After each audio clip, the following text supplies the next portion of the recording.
আসসালামু আলাইকুম। সংবাদে আপনাদের সবাইকে স্বাগত জানাচ্ছি। আমি ফিরোজ তোহা। শুরুতেই আরবে কেবলস সংবাদ শিরোনাম। ইন্নালিল্লাহ, আবারও মধ্যপ্রাচ্যে ভয়াবহ তৃতীয় বিশ্বযুদ্ধ শুরু হয়েছে। মার্কিন যুক্তরাষ্ট্রকে চরমভাবে ধসিয়ে দিচ্ছে ইরান। আর এরই মাঝে আমাদের হাতে এসে পৌঁছেছে এই তৃতীয় বিশ্বযুদ্ধের সর্বশেষ গুরুত্বপূর্ণ সবথেকে তাজা আপডেট সংবাদ আপনাদের জানিয়ে দিব। প্রথমেই জানিয়ে দিব, ইসলামাবাদ সমঝোতা লঙ্ঘনের পর মার্কিন নিহত সেনা সংখ্যা 200 ছাড়িয়েছে। ইসলামী রেভলিউশনারি গার্ড কোর আইআরজিসির মুখপাত্র ব্রিগেডিয়ার জেনারেল হোসেন মেহবি দাবি করেছেন যে তাদের সাম্প্রতিক হামলায় মাত্র 7 দিনে যুক্তরাষ্ট্রের 200 জনের অধিক সেনা মারা গেছে। অবস্থায় যুক্তরাষ্ট্র এখন তাদের সেনার মৃতের সংখ্যা প্রকাশ করতে ভয় পাচ্ছে।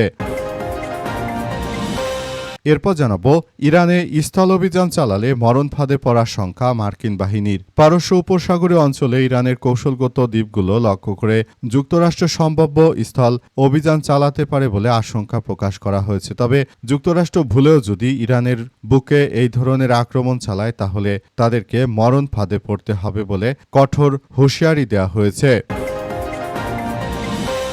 এদিকে ব্যর্থ এবং ক্লান্ত হয়ে ইরানে হামলা থামিয়েছে যুক্তরাষ্ট্র, বলল ইরান। টানা প্রায় 2 সপ্তাহ বিমান হামলার পর অবশেষে একাই সামরিক অভিযান স্থগিত করার সিদ্ধান্ত নিয়েছে যুক্তরাষ্ট্র। এটিকে ইরানের কৌশলগত জয় বলে তারা দাবি করেছে। দেশটির এক সামরিক মুখপাত্র জানিয়েছে যে যুক্তরাষ্ট্র ইরানের প্রতিরক্ষা সক্ষমতায় আঘাত হানতে ব্যর্থ হওয়ার পরই তারা হামলা স্থগিত রেখেছে। এবারে জানাবো, হরমুজ প্রণালীতে 6টি জাহাজ থামিয়ে দিল ইরান। হরমুজ প্রণালীর দক্ষিণ অংশে নিজের নেভিগেশন ও অবস্থান নির্ণয় ব্যবস্থা বন্ধ রেখে অবৈধ এবং ঝুঁকিপূর্ণ পথ দিয়ে পারাপারের সময় 6টি জাহাজকে আটক করেছে ইরান। তবে এদের মধ্যে একটি জাহাজ ইরানের কথা না শুনে অন্য একটি পথ দিয়ে যাওয়ার সময় ইরানের স্থল মাইনে জাহাজটি ধ্বংস হয়ে গেছে। এদিকে গ্রেপ্তারি পরোয়ানা উপেক্ষা করে ওয়াশিংটনের পথে নেতানিয়াহু। আন্তর্জাতিক অপরাধ আদালত বা আইসিসির গ্রেপ্তারি পরোয়ানা বহাল থাকা অবস্থায় যুক্তরাষ্ট্র সফরে গেছে ইসরায়েলের প্রধানমন্ত্রী বেনিয়ামিন নেতানিয়াহু। ইসরায়েলের আরবি ভাষা সরকারি এক্স অ্যাকাউন্টে জানানো হয়েছে যে মার্কিন প্রেসিডেন্ট ডোনাল্ড ট্রাম্পের আমন্ত্রণে ওয়াশিংটনের উদ্দেশ্যে রওনা হয়েছে নেতানিয়াহু। তবে ওয়াশিংটনে জোহরানি মামদানি এই নেতানিয়াহুকে তিনি কঠোর হুঁশিয়ারি দিয়ে বলেছেন যে নিউ ইয়র্কে আসলেই মামদানি তাকে আটক করবে।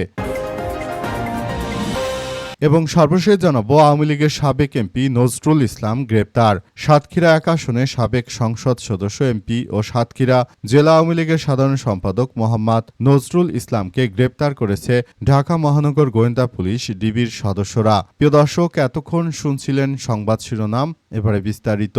তবে তার আগে বন্ধুরা অনুরোধ থাকবে, এই সংবাদটিতে একটি লাইক দিন। এই চ্যানেলে আপনি নতুন হয়ে থাকলে আমাদের সংবাদটি দেখতে দেখতে চ্যানেলটি সাবস্ক্রাইব করে রাখুন। কমেন্ট করে বন্ধুরা আপনার মূল্যবান মতামত জানিয়ে দিন আপনি বিশ্বের কোন দেশ থেকে বা বাংলাদেশের কোন স্থান থেকে আমাদের সংবাদটি দেখছেন এবং শুনছেন। আর বন্ধুরা, সংবাদটি আপনার সোশ্যাল মিডিয়া ফেসবুকে শেয়ার করে বন্ধুদেরও দেখার সুযোগ করে দিন।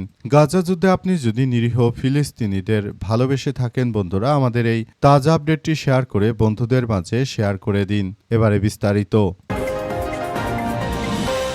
ইসলামাবাদ সমঝোতা লঙ্ঘনের পর মার্কিন নিহত সেনার সংখ্যা 200 ছাড়িয়ে গেল।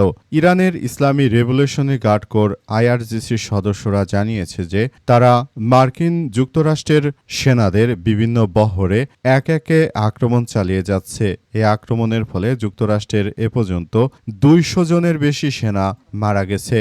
পাকিস্তান যেভাবে তাদের সঙ্গে আসলে সমঝোতা করেছিল, কিন্তু পাকিস্তান এর সমঝোতা উপেক্ষা করে যখনই মার্কিন যুক্তরাষ্ট্র তারা ইরানের উপর আক্রমণ চালাতে শুরু করেছে, এরপরই ইরান তীব্রবেগে মার্কিন যুক্তরাষ্ট্রের সেনাদের লক্ষ্য করে আক্রমণ চালাতে শুরু করে।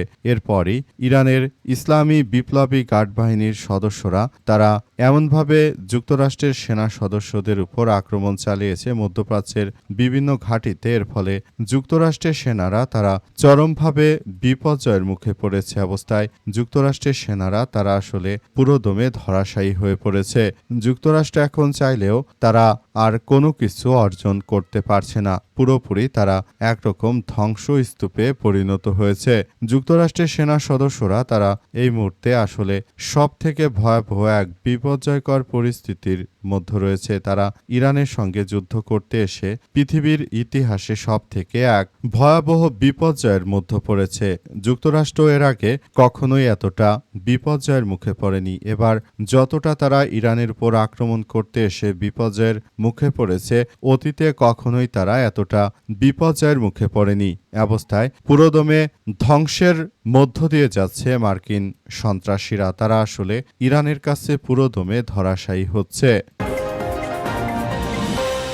ইরানে স্থল অভিযান চালালে মরণফাঁদে পড়ার শঙ্কা যুক্তরাষ্ট্রের বাহিনীর। পারস্য উপসাগর অঞ্চলে ইরানের কৌশলগত দ্বীপগুলোতে দখলের লক্ষ্যে যুক্তরাষ্ট্রের সম্ভাব্য স্থল অভিযান চালাতে পারে বলে আশঙ্কা প্রকাশ করেছে মার্কিন যুক্তরাষ্ট্রের কর্মকর্তারা। তবে মার্কিন যুক্তরাষ্ট্রের এই ধরনের কার্যক্রম যদি আসলে তারা ইরানের বুকে তারা আক্রমণ চালায়, সেক্ষেত্রে যুক্তরাষ্ট্র চরমভাবে ধরাশায়ী হতে পারে। কারণ হিসেবে বলা হচ্ছে যে ইরানের স্থলবাহিনীর সেনারা তারা বর্তমান ইরানের কাছে যেসব অস্ত্রশস্ত্র রয়েছে তার থেকেও অনেক শক্তিশালী অবস্থানে রয়েছে তারা। সুতরাং বিষয়গুলো ভেবেচিন্তে তারপর যুক্তরাষ্ট্রকে স্টেপ নিতে হবে। তারা যদি ইরানের বুকে এই মুহূর্তে স্থল অভিযান চালায়, তাহলে ইরানের বিপ্লবী গার্ড বাহিনীর সদস্যরা যতটা শক্তিশালী অবস্থানে রয়েছে সেই জায়গা থেকে এই মুহূর্তে তাদেরকে আসলে বের করে আনা সম্ভব নয়। তাই এই মুহূর্তে যুক্তরাষ্ট্রের সেনারা তারা যদি এই ধরনের কোনো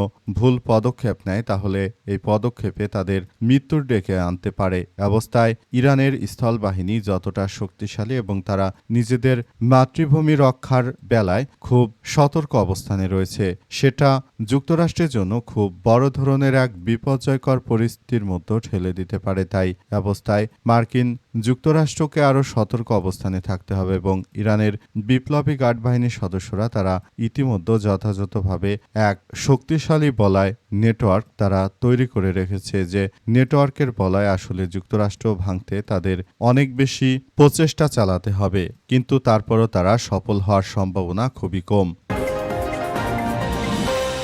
ব্যর্থ এবং ক্লান্ত হয়ে ইরানে হামলা থামিয়েছে যুক্তরাষ্ট্র, বলল তেহরান। টানা প্রায় 2 সপ্তাহ বিমান হামলার পর যুক্তরাষ্ট্রের সামরিক অভিযান আপাতত স্থগিত হওয়াকে নিজেদের কৌশলগত সাফল্য হিসেবে তুলে ধরেছে ইরান। দেশটির এক সামরিক মুখপাত্র দাবি করেছেন যে যুক্তরাষ্ট্র ইরানের প্রতিরক্ষা সক্ষমতায় আঘাত আনতে ব্যর্থ হয়েছে এবং এখন তারা কৌশলগত সিদ্ধান্ত গ্রহণে ক্লান্তির মুখে পড়েছে। খবর সিএনএনের।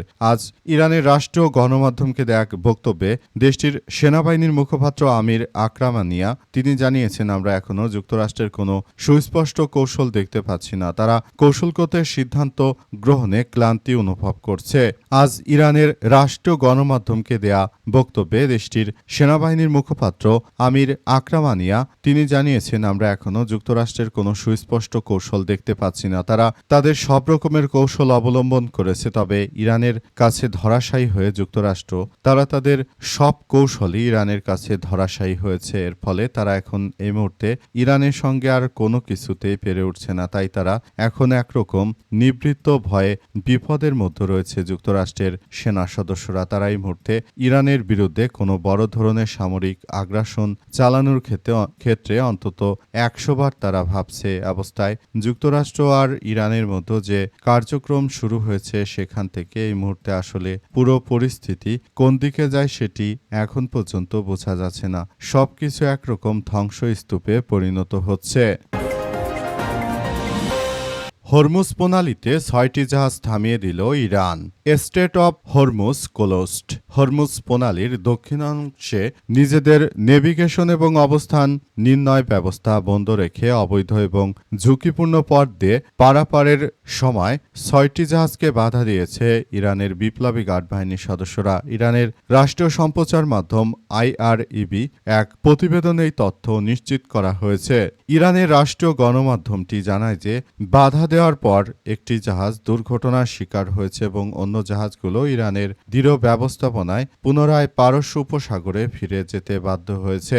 ইরানের এক ওয়াকিফহাল কর্মকর্তার বরাতে আইআরইবি জানিয়েছে যে সোমবার ভোরের দিকে মার্কিন সামরিক বাহিনীর প্ররোচনায় জাহাজগুলো উক্ত ঝুঁকিপূর্ণ পথে প্রবেশের চেষ্টা করলে এই ঘটনা ঘটে। এই মুহূর্তে এখনও স্ট্রেট অফ হরমুজ ইরানের পুরোপুরি দখলে রয়েছে, আর যুক্তরাষ্ট্র এই মুহূর্তে এখনও কলা খাচ্ছে। তারা স্ট্রেট অফ হরমুজকে কোনোভাবেই নিয়ন্ত্রণে নিতে পারেনি মার্কিন সন্ত্রাসীরা। অবস্থায় মার্কিন যুক্তরাষ্ট্র তারা আসলে পুরোপুরি ব্যর্থতার মধ্যে পড়েছে। যুক্তরাষ্ট্র এই মুহূর্তে তারা কোনো কিছুই করতে পারছে না। তারা ইরানের কাছে ধরাশায়ী হয়েছে এবং ইরানের কাছে তারা হাতে পায়ে ধরে কান্না করেও তারপর স্ট্রেট অফ হরমুজকে তারা তাদের নিজেদের নিয়ন্ত্রণে আনতে পারছে না। অবস্থায় যুক্তরাষ্ট্রের সেনা সদস্যরা চরমভাবে ধরাশায়ী হয়ে পড়েছে। তারা ইরানের কাছে কৌশলগতভাবে খুবই খারাপ অবস্থানের মধ্যে পড়েছে। এরা আসলে কোনো কিছুই করতে পারছে না।